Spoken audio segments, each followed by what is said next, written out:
इस लेक्चर में हम लोग 2024 का सेट FA का क्वेश्चन डिस्कस करने जा रहे हैं।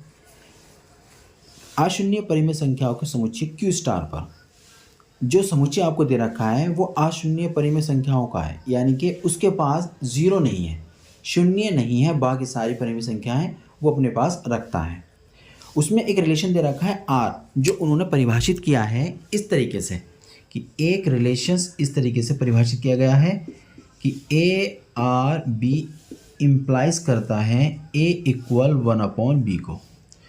तो उसमें बोला गया है कि आप ऑप्शन फर्स्ट में समतुल्य है किंतु सममित और संक्रामक नहीं है, सेकंड वाले में सममित है और थर्ड वाले में संक्रामक और फोर्थ वाले में समतुल्य और संक्रामक।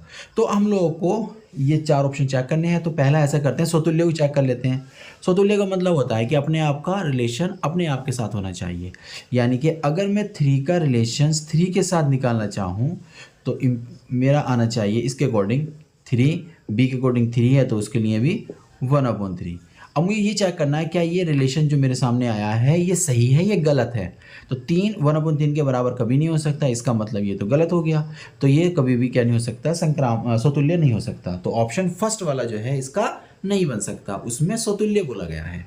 तो ऑप्शन फोर्थ वाला भी इसका अब नहीं बन सकता क्योंकि उसमें भी समतुल्य और संक्रामक की बात कर रहा है, तो समतुल्य आपका बना नहीं है। तो पहला और चौथा जो ऑप्शंस था वो आपका नहीं होगा।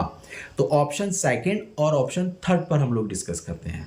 ऑप्शन सेकंड में उसने सममित बोला है तो ठीक है, इस पर ही काम करते हैं। सममित में क्या होता है, हमें ना ऐसा रिलेशन डिफाइन करना होता है कि जो ए का रिलेशन बी के साथ तो रखता है।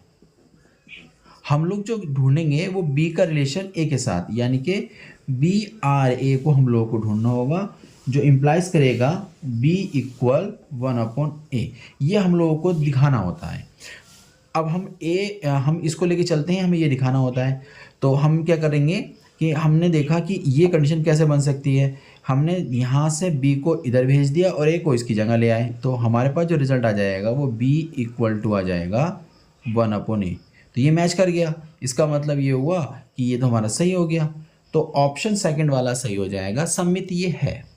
क्योंकि ऑप्शन थर्ड में उसने कहा है संक्रामक है किंतु समतुल्य और सममित नहीं है, जबकि सममित ये हो गया है। तो इसलिए ऑप्शन बी वाला जो होगा इसका सही हो जाएगा।